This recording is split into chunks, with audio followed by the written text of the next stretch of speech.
ბათუმში ჯერ საფხული არ არის. ხედავთ როგორი ამინდი გვაქვს. არც ზღვისპირა ქუჩაზე ვარ ან რამე ისეთზე. მაგრამ საცობი დაიწყო.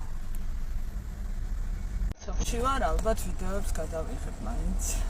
მოკლედ მასწავლებლები როდებენ ხოლმე ვიდეოებს უცხოელები, რომ სამსახურში წასვლამდე რომ ძალიან კარგად არიან, მხიარულად და ასე შემდეგ და მერე წამოსვლის დროს რომ თავპირი ჩამოსტირით ასე ვთქვათ. ან რაღაცა გიჟური ვარცხნები აქვთ.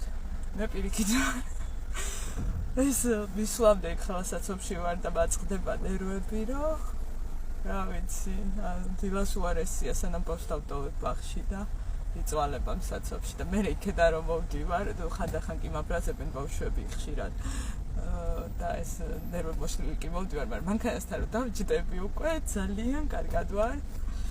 მივქრივარ, ანუ არ მივქრივარ, ხა საცობია მაინც ყოველთვის.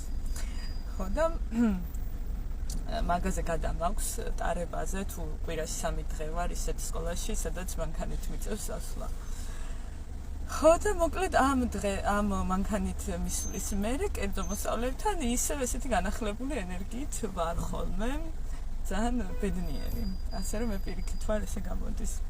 კარგი, არ ვიცი გაინტერესებდათ თუ არა, მე მაინც ვითხარით საცობში ვარ. დღე მშვიდობის, რადგან დილას ვიდეოს ვიწერდი მანქანაში და ვთქვი, რომ შუა დღესაც კარგ ხასიათზე ვარ ხოლმე თქო.